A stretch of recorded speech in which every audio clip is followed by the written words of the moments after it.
AP టుడేకి స్వాగతం. జగన్మోహన్ రెడ్డి గారు రోడ్లను పట్టించుకోలేదని, అసలు రోడ్లే వెయ్యలేదని, తాము వేసిన రోడ్లు తప్ప జగన్మోహన్ రెడ్డి గారు ఏమీ చెయ్యలేదని అబద్ధాలతోటి అధికారంలోకి వచ్చారు చంద్రబాబు నాయుడు గారు.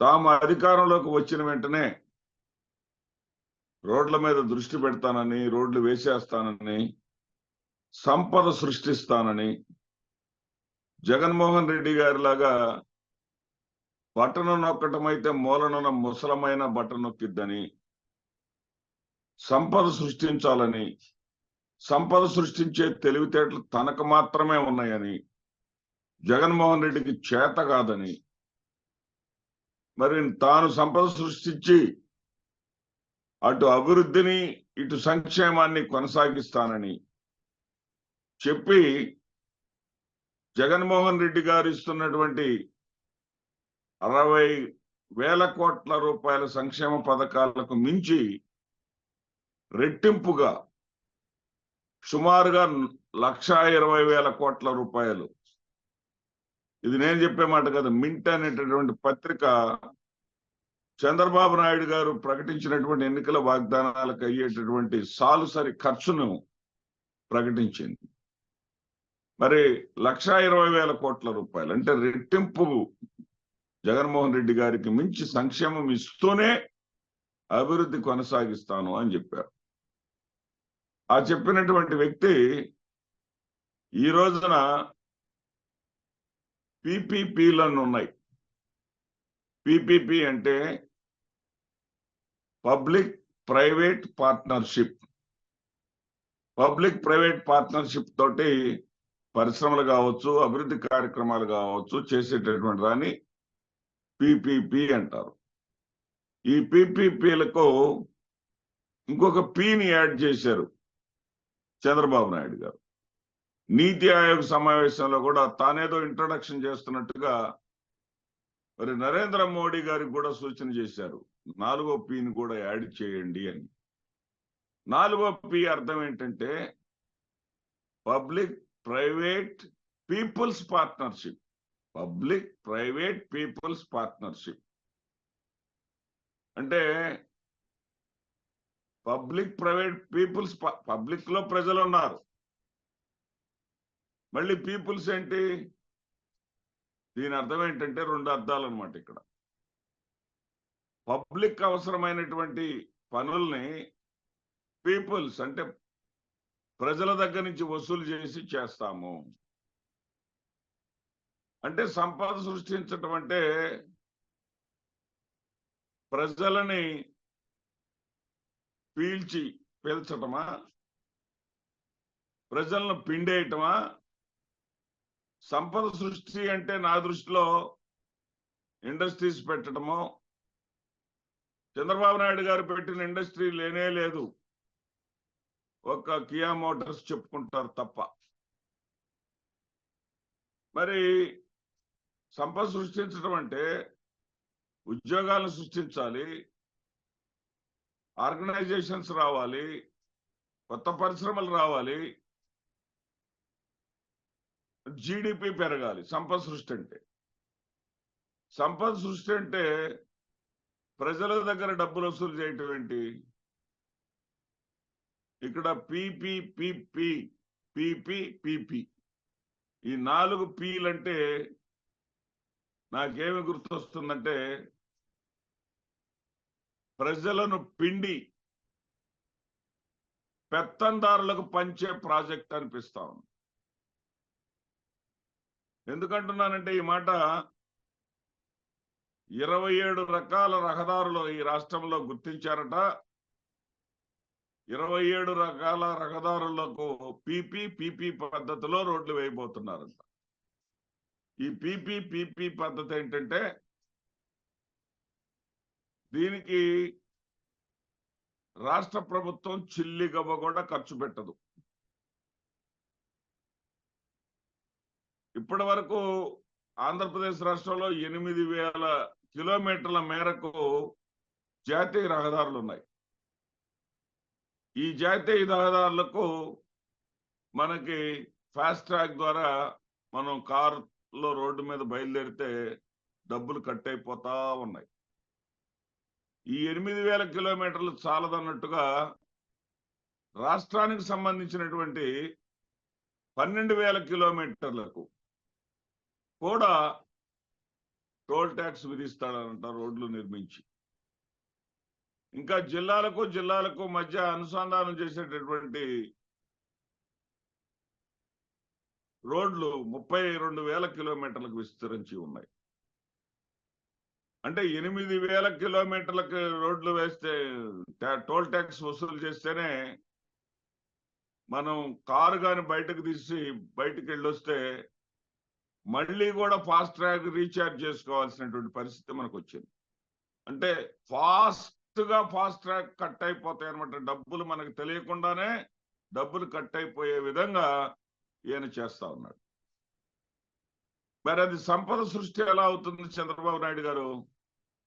మీరు ప్రజల నుంచి టోల్ ట్యాక్స్ వేసి వసూలు చేస్తున్నారు. ఇక్కడ కేంద్ర ప్రభుత్వం ఏమో వైబిలిటీ గ్యాప్ ఫండింగ్ అని చెప్పేసి ఏర్పాటు చేస్తుంది. అంటే మీ చేతులకు మట్టి అంటకుండా రోడ్లు వేస్తారు. మీరు రోడ్లు జగన్మోహన్ రెడ్డి గారు మీకన్నా కూడా ఎక్కువగా రోడ్లు వేశారు. మీరు ఈ రాష్ట్రంలో రోడ్లు వేయటానికి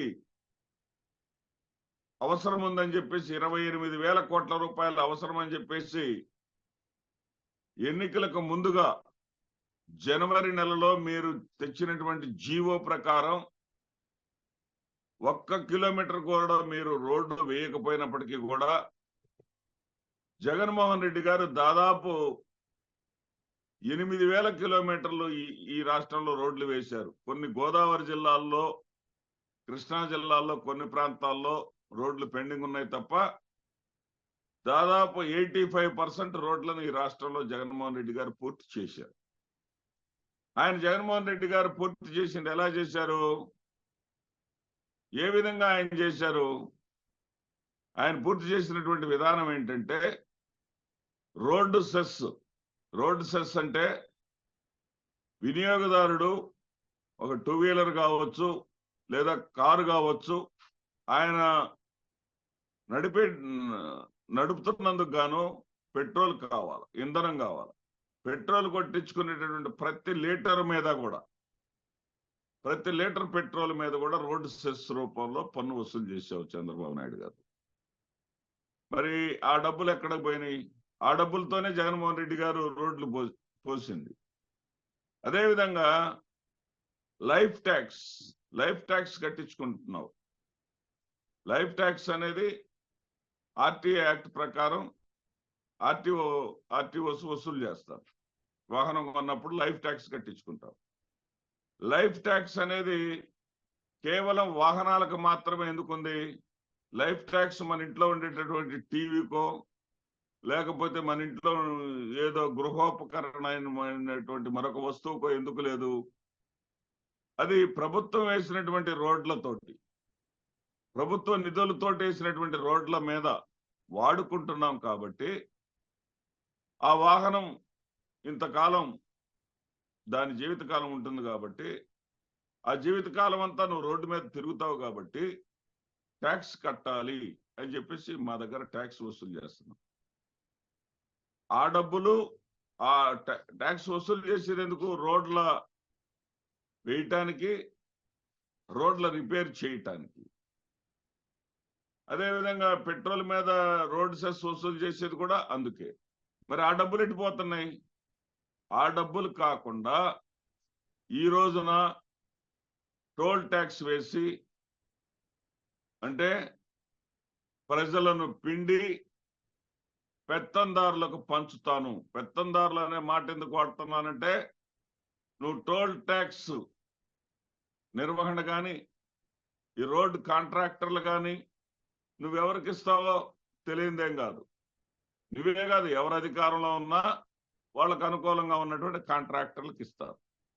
అంటే ప్రజలను పిండి, ప్రజలను పీల్చి పిప్పి చేసి వాళ్ళ దగ్గర నుంచి డబ్బులు వసూలు చేసి నీకు నచ్చిన కాంట్రాక్టర్లకు డబ్బులు ఇచ్చుకునేటటువంటిదే పీపీపీపీ.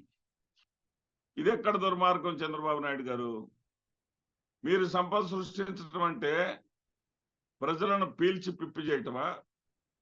సంపద సృష్టించి ప్రజలకు మేలు చేస్తామనుకుంటే ప్రజల దగ్గర ఉన్నటువంటి దాన్ని దోచుకోవటం సంపద సృష్టి ఎలా అవుతుంది చంద్రబాబు నాయుడు గారు?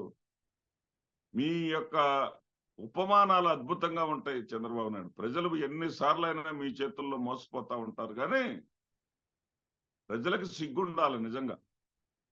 ఈ పెద్ద పదాన్ని నేను ఎందుకు వాడుతున్నానంటే, మాటి మాటికి మిమ్మల్ని నమ్మటం అనేది ఉందే, దానికి నిజంగా ప్రజలు సిగ్గుతో తలదించుకోవాలి.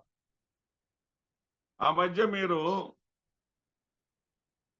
మద్యపాన నిషేధం చేయటం సాధ్యం కాదు, మద్యం యొక్క వినియోగాన్ని పెంచాలి, రాష్ట్రం యొక్క ఆదాయ వనరుగా దాన్ని మరల్చాలి, ఆదాయాన్ని పెంచాలి అని చెప్పేసి ఇష్టం వచ్చినట్లుగా రోడ్లమ్మట, మన నల్లపాడు ఊళ్ళో కూడా మెయిన్ రోడ్డు మీద ఉన్నాయి 2 మీరు అనుమతులు ఇచ్చినటువంటి మద్యం షాపులు, మెయిన్ రోడ్డు మీదే.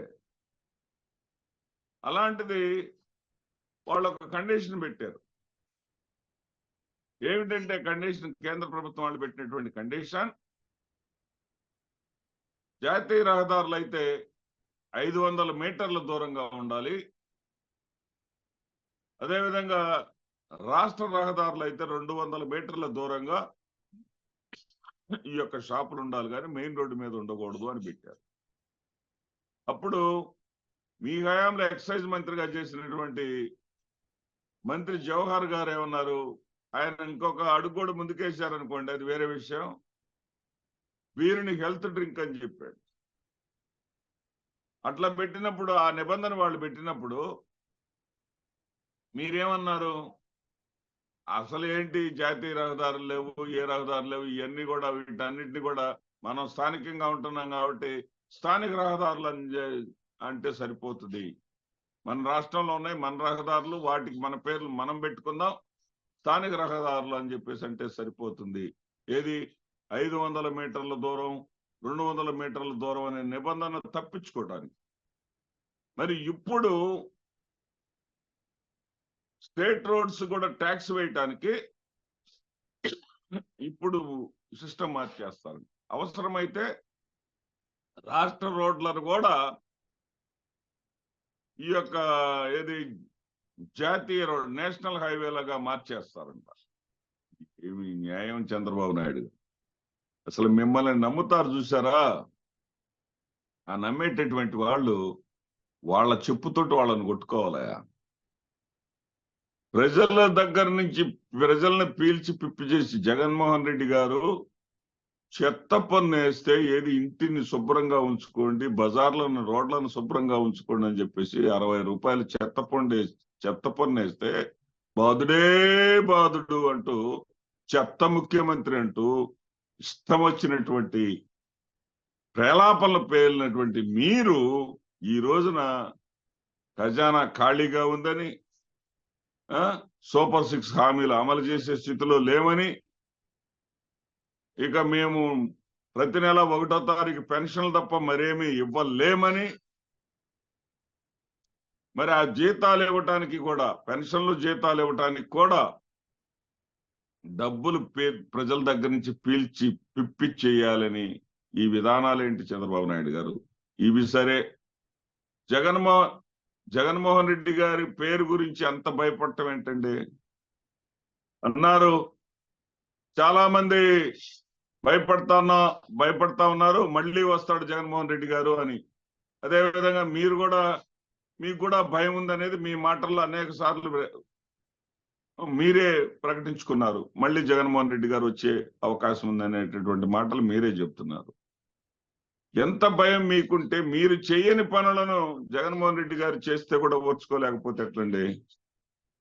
మీరు 2014 ఎన్నికల ప్రణాళికల్లో రాజధాని ప్రాంతంలో 125 ఎకరాల్లో నూతన రాజధాని నిర్మిస్తామని, 125 ఎకరాల్లో అంబేద్కర్ విగ్రహాన్ని పెడతామని చెప్పుకున్నారు. సరే, జగన్మోహన్ రెడ్డి గారు విజయవాడ నడిబొడ్డున 5 ఎకరాల విస్తీర్ణంలో అంబేద్కర్ మాన్యుమెంట్ చారిత్రాత్మకంగా స్టాట్యూ ఆఫ్ సోషల్ జస్టిస్ అనే పేరుతోటి పెట్టారు. దానిని కూడా మీరు రాజకీయం చేశారు. పక్క రాష్ట్రంలో 150 కోట్లకే పూర్తయింది, ఇక్కడ 268 కోట్లు తిన్నాడు, దీని మీద విచారణ జరపాలని చెప్పేసి చేశారు. కనీసం ఆ విగ్రహాన్ని ఈ రోజు వరకు కూడా మీరు గాని మీ ఉప ముఖ్యమంత్రి పవన్ కళ్యాణ్ గారి గాని లేదా ఏ తెలుగుదేశం నాయకుడు గాని ఆఖరికి సాంఘిక సంక్షేమ శాఖకు చెందినటువంటి మంత్రి గాని ఆ విగ్రహాన్ని తాకలేదు, విగ్రహం దగ్గరకు వచ్చి సందర్శించలేదు. కానీ మీరు సందర్శించపోయినా దేశ విదేశాల నుంచి వచ్చినటువంటి వాళ్ళు ఆ స్టాట్యూ ఆఫ్ సోషల్ జస్టిస్ ని సంప్రదించి సందర్శించి అక్కడికి వచ్చి ఆ మాన్యుమెంట్ లో ఏర్పాటు చేసినటువంటి ఆయన జీవిత చరిత్ర విశేషాలను కూడా తెలుసుకుంటా ఉంటే ఓర్చుకోలేక, తట్టుకోలేక, భరించలేక రాత్రికి రాత్రి లైట్లు తీసేసి మరి ఆ మహాశిల్పం ఆవిష్కరించిన వ్యక్తి జగన్మోహన్ రెడ్డి గారు ముఖ్యమంత్రి అనేటటువంటి పేరు ఉండటాన్ని జీర్ణించుకోలేక ఆ పేరును సైతం తొలగించారంటే చంద్రబాబు నాయుడు నీకున్నటువంటి కీర్తి పిచ్చ. నీకు తప్ప ఇంకొకటికి ఎవ్వరికి కూడా ప్రజలలో గుర్తింపు గాని, ప్రజలలో నువ్వు తప్ప మరొక పాలకుడు కానీ ఉండకూడదు అనేటటువంటి నీ యొక్క అహంకారం, నీ యొక్క దుగ్ధ, నీ యొక్క ద్వేషం అక్కడ ప్రస్ఫుటమవుతా ఉన్నాయి. ఏం జగన్మోహన్ రెడ్డి గారు పెట్టినటువంటి పథకాలన్నింటినీ కూల్చేస్తున్నావు, చేయలేనని చెప్పేసి చేతులు ఎత్తేస్తున్నావు. జగన్మోహన్ రెడ్డి గారు చేసినటువంటి చారిత్రాత్మకమైన పనుల పైన ఉన్నటువంటి ఆయన పేర్లను కూడా చెక్కి వేసేటటువంటి నీచానికి ఒడిగట్టావంటే నిన్ను త్వరలో ప్రజలు బంగాళాఖాతంలో కలపడానికి కూడా వెనకాడరు అన్న విషయం మీరు ఎంత తొందరగా తెలుసుకుంటే అంత మంచిది. మీరేదో సంపద సృష్టిస్తాను, జగన్మోహన్ రెడ్డికి చేత కాదు, నేను ఈ రకంగా సంపద సృష్టిస్తానని దొంగ మాటలు చెప్పి అధికారంలోకి వచ్చినంత తేలిక కాదు ప్రజలకు సేవ చేయటం అంటే అనే విషయం ఎక్కిన 2 నెలలకే మీకు అర్థమైంది. నేను ప్రజాబాహుళ్యంలోకి వెళ్ళి ప్రజలు మనం కొత్త ప్రభుత్వానికి సమయం ఇవ్వాలి కదా, అప్పుడే అంటే ఎట్లా అని చెప్పేసి అంటే ప్రజలు నా మాటలేమి పట్టించుకోకుండా తిరగబడతా ఉన్నారు. ప్రతిరోజు ఒక 5 ఇళ్లను సందర్శించేటటువంటి అలవాటును కొనసాగిస్తూ వెళ్తే ఏ ఇంటికి వెళ్ళినా కానీ తప్పు చేశామయ్యా, చంద్రబాబుని గెలిపించి జగన్మోహన్ రెడ్డి గారిని ఓడించుకొని తప్పు చేశామయ్యా బాబు అని చెప్పేసి చెంపలేసుకుంటున్నారు చంద్రబాబు నాయుడు గారు. నమస్తే.